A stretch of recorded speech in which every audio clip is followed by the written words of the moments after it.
เอาสีร่องถ่ายเลย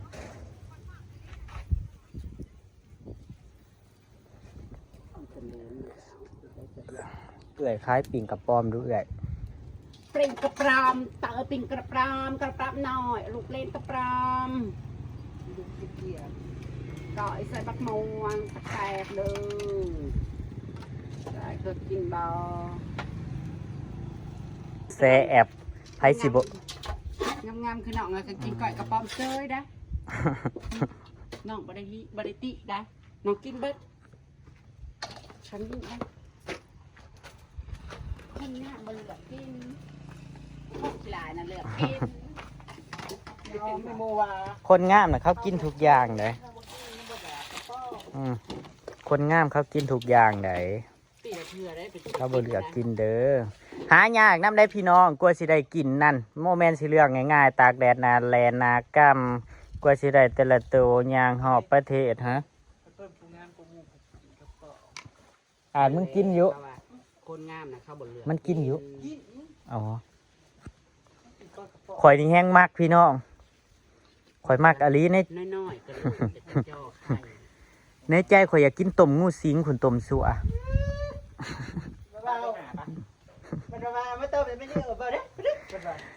ถ้าอยู่ตามบ้านเฮาบ่กินอีหยังก็ได้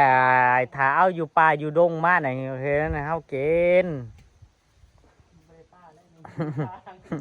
อันนั้นเฮาบ่กินมันอีนั่นโพดเฮาก็สิเอาให้มันออกพี่น้องผีมันออกแล้วก็มาสับ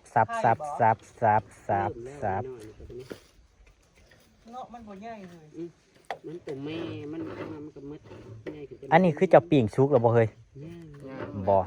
ตกใจเบิดเอาเกล็ดเอาออกเอาขีมันออกมาเป็นอะไรต่อไปนี่ข้างแบบนี้ครัวบ่มันบ่ได้มีเกล็ดจ้าแล้วก็โอ้ยเกล็ดกับปอมมันบ่เป็นหยังดอกมันว่ามันบ่มีเกล็ดเฮาเฮ็ดเฮากินตั้งแต่น้อยจนใหญ่มาเฮาบ่ได้เฮ็ดคือหมู่ได้ว่ามาเฮาบ่ได้เฮ็ดคือหมู่ได้ว่ามาเผาก่อนแล้วก็ต้องมาเอาเกล็ดเอาหยังมันออกนั่นคือปิ้งโลดแล้วก็มาใส่แล้วก็พักตำโลดเอากระตำเลยตำใส่โขกตำคือตำเขียดนี่แหละบ่ได้พักเด้ปนเขาเอิ้นนั่นตำใส่กันกับโอ้ยอยากกินหิวข้าวอยู่บ่เห็นดอกเห็นแต่หนางามๆมึงนั่นแหละ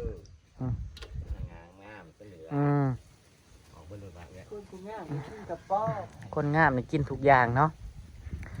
มันก็ได้กินแต่กระป้อมแล้วมันบ่ได้กินดอกน้อย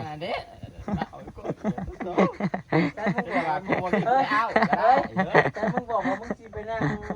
แต้มตาดำให้มึงเอาท่านนั่นบอกล้างวันที่30สกอร์เด็ดว่ามูก็เป็นกอบเป็นขั้วเพิ่นเลยไปนั่งหายเป็นขั้วคือมูไปดีกว่าบักใหม่มันบ่มีขึ้นมาแล้วบักเก่าขึ้นมาแล้วก็อยากมีโมเมนต์แบบว่าตื่นมาแล้วมันมาเล่าดองเนาะ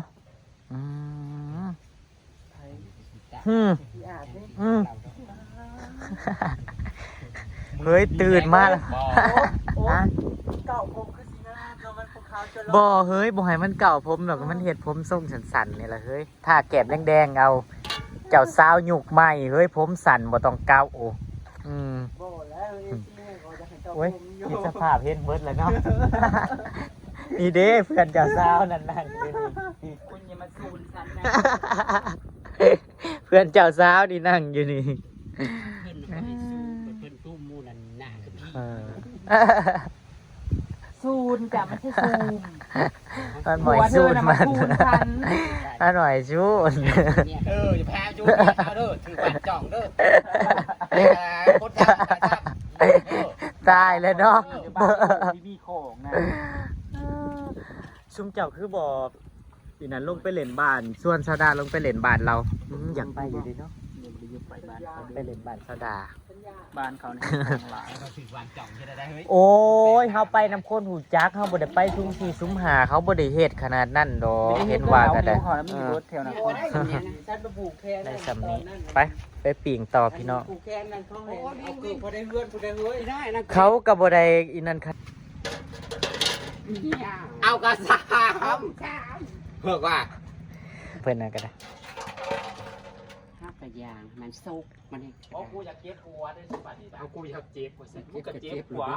โอ้ยบอยมันกินหอดอันนั้นมาเด้อ เพื่อเขาว่าถ้าใส่หมักพริกย่างมันสิหอมได้เขาหมักพริกมาย่างบ่ ทำปิดเป็น ซ้ำนะ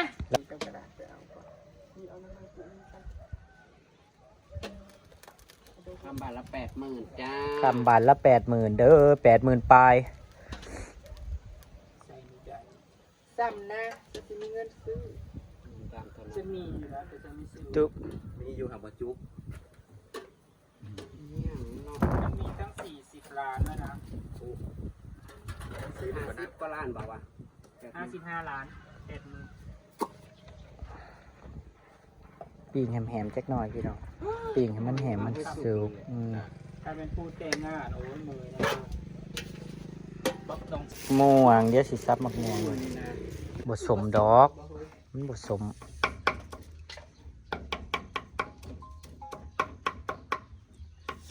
หอมให้ด้วย ใส่มักม่วงพี่น้องใส่หอมนี่เด้ใส่หอมบวช แต่ละไหนนั้นเดี๋ยว ใครไม่กินถือว่าพลาดเด้อข่อยถึงขันกระสั่งน้ำเขาพุ่น เฮา อย่างนั้นมันจะผสม เฮาได้ก็ดีเนาะมื้อนั้นมื้อเฮาลงบาทเนาะเฮ้ยเอาลงไปเฮ็ดอีแม่กิน แค่ใส่เอาให้เราไปหาแล้วก็ได้แต่พอได้กินตัวน้อยๆเนี่ย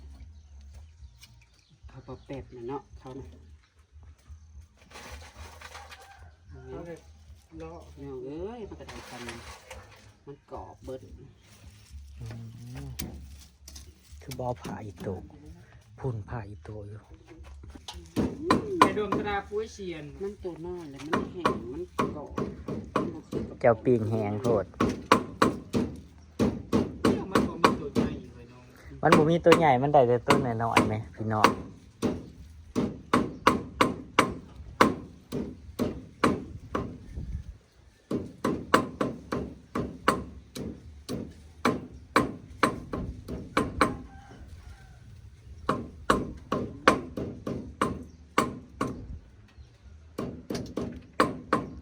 ก้อยกระป้อมแซ่บๆยังบ่ทันละไปหาแต่ไข่หมูแดงเด้อพี่น้อง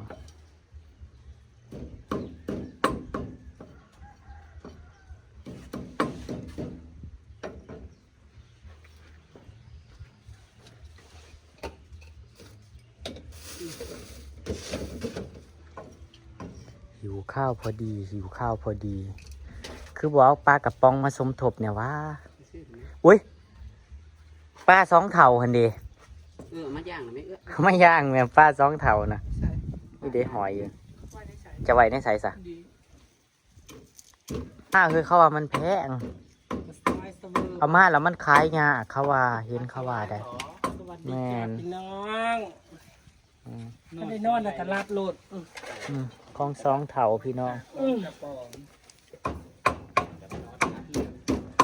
บ่มีมะกุ้งบ่มีเสี่ยวแถวนี่นะเขากับบริซื้อลงมากระโปงกระปุ่นกับบริซื้อรถพ่วงกับบ่มา มันไม่ไหม้กินไม่ไหม้ หัวหอมในหันมีแต่เนาะเพราะว่ามันจะลงจะเอาไปบ้านเรา หอมนั่นแหละจ้ะใครมาพูดจะมีประตูพูดเลย ยุ่ง นะ แล้วใบมันเลยพี่ ใครบ่มีไฟกระด้างเหรอวะ บนกระลามให้สิกระลามค่ะแบบเดียวแต่โบเลยจะกระปุกนะครับ ดิคือเรา โอ้ยเนาะมันน้อยแล้วมันกรอบมันใบเบิดฉันแซ่บยังเฮ้ยมันบริใส่ยัง ดอกวินเห็นตัวหนึ่งกระป้อมการนะกระป้อมใหญ่นะ ตัวใหญ่ มันขึ้น นะ เทิง ได้จักตู่เนาะถ้าได้กระปอมกล้าตัวใหญ่นะจ๊ะ เออ จะจีจะรีดแล้ว แน่น ห้องขาแล้ว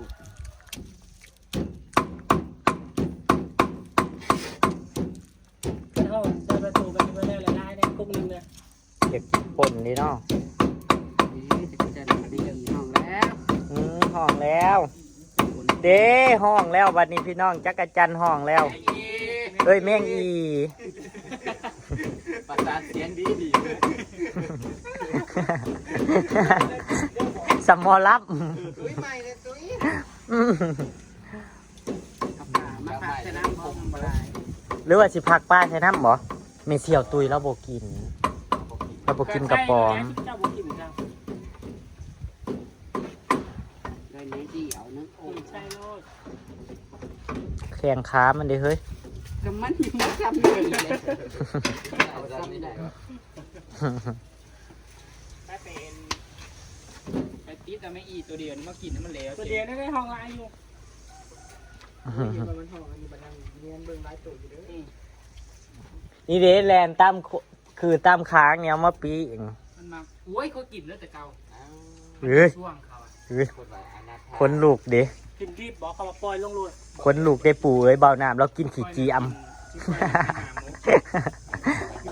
เยี่ยงนะ แต่ยังได้กินเนาะ โก้น่ะคืออยู่เฮ้ย อืม กินกระโปนะผมเคยกินเดียวกันว่าปลายาน ปลาเนี้ยนะปลาโบกี้ กินแต่กับเทียมนะค่อยไปแก้นะเป็นช่วงนะครับปล่อยลงรีบด่วนค่อยไปอยู่น้ำปลาค่อยหน่อยค่อยอยู่กับอีก นี่ยังช่วง ดู ดู แล อย่าง เขาก็บอกจ้าก็แต่เขามันดี มันอะไรนั่นเด้ มันก็จ้อยจอก จอกแบบนี้ บอกจะดีกว่าเรื่องบ้าน แล้วโตมาอ้วนกูมือโตไปกินหยังอีหน่อย ถ้าจะไปกิน ก็ได้จะกิน บูกระทะกินละ2-3เทื่อ โตก็เลยอ้วนบ่ จ้า ก็อยากกิน เม่นเอื้อย ตุ้ยน้ เม่นเอื้อยเอาผัวว่างหนึ่ง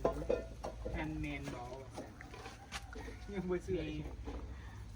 อุ้ยเขาไป คิด จื้อ ตัวนี้นะ เจ้า ฮอดสิฮอด50,000 60,000อันนี้มันมา อีน้อย ขึ้ำลัง เฮ็ดหน้าตกใจดู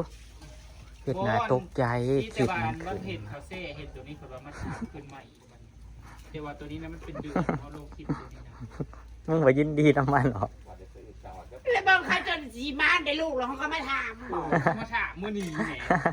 ไม่ใช่คนเดียวกันใช่ไหม เขายังบ่เชื่ออยู่เลยเฮ้ยเขาว่าบ่แม่นคนเดียวกันสิแต่ง งา นะ มนั่นที่มันได้ผัวน่ะ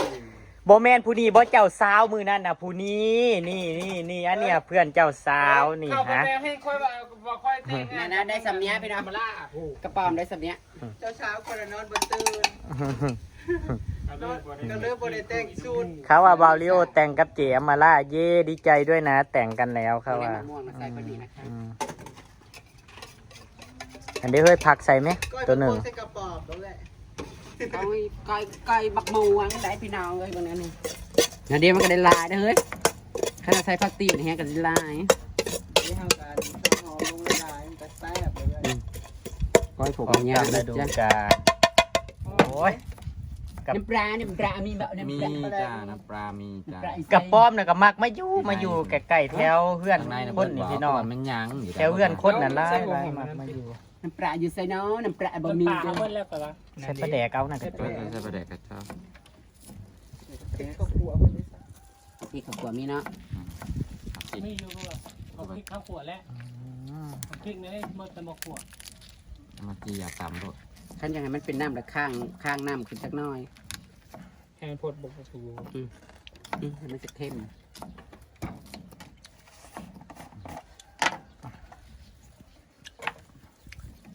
คือแสบๆเด้อมีอ่ะ ปล่อยกระป๋องสามัคคีอัดซอยไม่ทำนะ จำก่อยกระป๋อมนี่เลย มาติดเบิร์ด เฮ็ดบ่แสบและโสด100%เลยเฮ้ย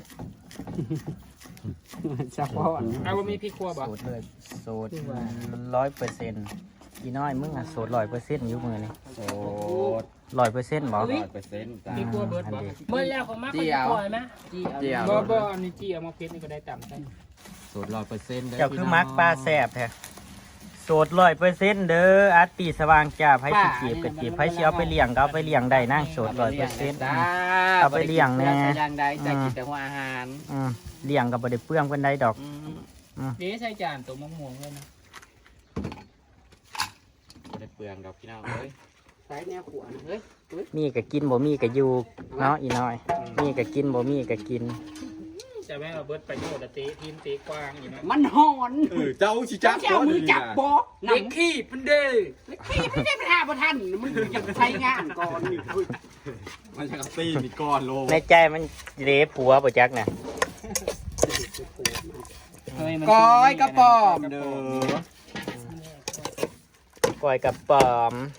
จะสิกินเบิร์ดเฮ้ยเท่านั้น มียา แซ่บได้กอกระป๋องนี่นั่น ให้กินแม่ กินเบิดคู่คน ม บ่กินแต่เจ้า เจ้าตรงนี้คอแดงมาขวดนะเจ้า หมูเอาได้มาเฮ้ย กระ เฮ้ย ป๋อ เอาได้มากินน้ำไปขวดนี่ นั่นน่ะหมกคอนตัวมันง่ายใต้ เห็นกับปอมอีกแล้วพี่น้องบาดสิกิน เอามาก่อยเอามาจีใช่ไหม บาดสิกินพอเห็นกับปอมอีกอ่ะ ไม่ได้คล้องได้ก็จะเอามาก่อยไปเลย อืม เฮ็ดเป็นกระพืชนี่แหละพี่น้องเลย ของแซ่บ ใส่ไปแดกมาให้ลูกมาหันได้ไปแดกมาจอกตีจากนั้นสิจอกนี่เจ้าเอาว่าจอกใส่ด้วยจอกแล้วก็ติดเข็ม ก็ไม่เกี่ยว ขาเสื้อมันเนี่ยใส่เลยอันนี้ก่อนที่ก่อน โอ้โหลองคิวมันเลย สำเนียงนะทุกคนก้อยใส่ลูกม่วง ก็เด้งมันก็เห็นนั่นแหละ เฮ้ย ได้ไปจุลุดเลยนี่นะ เอาได้ไหมเอาไปให้ลิโอพูยามันจิกับติกูอีนี่อย่าเฮ็ดมันจิกับติกู กัดหำ เอ มัน อ เฮ้ยทำในดักการมันกันอยู่ เอ้ยแม่เอ้ยกระปอมครบมือใคร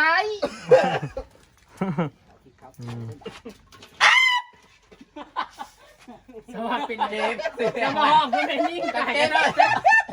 นี่นะนี่บอกกูแต่งงานมาหันนะหรือว่าห้อง โอ้ยอยากรู้ว่าดิอยากรู้ว่าดิห้องไม่ดู เอาเอ็ดแล้วเลยโอ้ มาพร้าวหันแล้ว จะได้ยุทธภูมิตาน้องอาบนี่ก็มันรุ่นเล่งไก่กันโดดใช่ไหมกระตัดเอาโลดไปลงผู้อิหาแต่ละวันแห่งตีมันค่ะ ชิมก่อนพี่น้อง กินกับปอมจักเพิ่นเป็นอีหยัง มันก็ปอมเลยก็บอกคน เพิ่นบอกกินหนูแต่ว่าเพิ่นกินปลาแดกเป็นตอน มันกระป๋อมมาทำก็ได้ ใส่ขี้ออกมาอีกหน้อยเดี๋ยวมาจีรถนี่มันทาน มันหลาดซะแล้วนะตัวเดียวนะมันโคโต ๆบ่เด้อมันต้องจีให้มันสุกก่อนเลยเนาะ กินตุ๊กตุ้ง หากินง่ายดิมันอยู่เดี๋ยวก็ ผู้หญิงอีหยังบัดกระป้อมกัดหัวเสียงห้องนั่น เอากับผู้หญิงเหรอว่าเสียงนั่น เอ้ยผู้หญิงบ่ผู้ชายอีหยัง ขนาดมาลาเด้อ โอ้ย มันจะไปแล้ว เนาะเดี๋ยวมัน ตัด ปิด มาพริกเอา ลูกอีกติดกับพืชมันเลยถ่ากระป๋อมมีคนตัวนึง เฮาเฮ็ดกินได้เถื่อเฮาก็มีแต่ตำมันก็สิเหนียวกว่าบัดนี้คือเฮาตำเขียดนั่นน่ะป่นเขียดนะดีกว่าผัก ปลาแดกมาหน่อยนึงนี่ปลาเลื่อนมันซื้อ ไปจี้แมงแค่จะตะเกียบนะรักไล่ได้เฮ้ย หิวเขาแล้วพี่น้องหิวเขาแล้วก็เลยมากินก้อยกระป๋อมนำกันพี่น้องก้อยกระป๋อมแซ่บๆเขาโป่งใส่โป่งใส่พี่น้อง สั้นใจนะผัวสั้นกล้าไปวัดไม่ต้องไปแห้งเลยเนอะ โอ้ยมันจะไล่เปิดเด้อ ตักก่อนเฮ้ย วัดปอง เขาก็สิจก ถ้ากูเลี้ยวไปโลด กระโต๊ะมา เอากระโตกมาก้อยกระปอม ก้อยกระป๋อม กระปอมเยอะ ก้อยกระป๋อมใส่หมักม่วงได้กินแล้วพี่น้องได้กินสมใจอยากแล้วนี่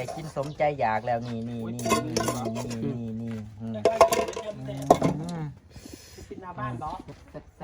กินอยู่นี่แหละ กูหน้าบ้านกับบ้านหน้าบ้านกินอยู่นี่กับกูแล้ว ในสายผักกระโดด มันทางนี่ บ่คือว่าอันที่เก็บมาน่ะ เฮ้ยมันบริเก็บ โอ้มันเก็บอยู่มันเก็บไปตื่นบ่ เก็บไปเถอะ มันเก็บใบเตยอาร์ตีน่ะนั่งเก็บใบเตยจักเอาผักติวมานำเฮ้ย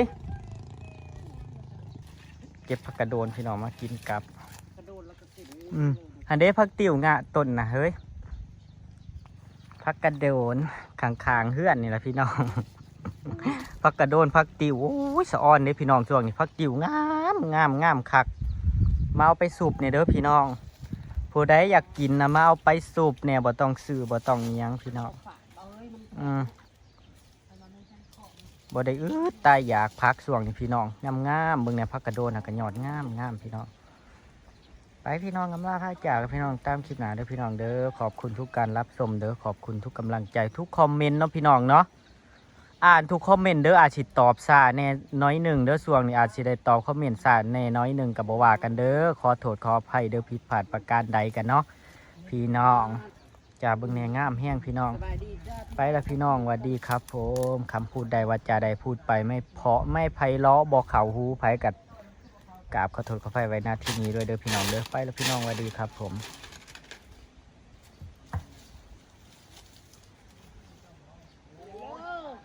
บ่เทิงบ่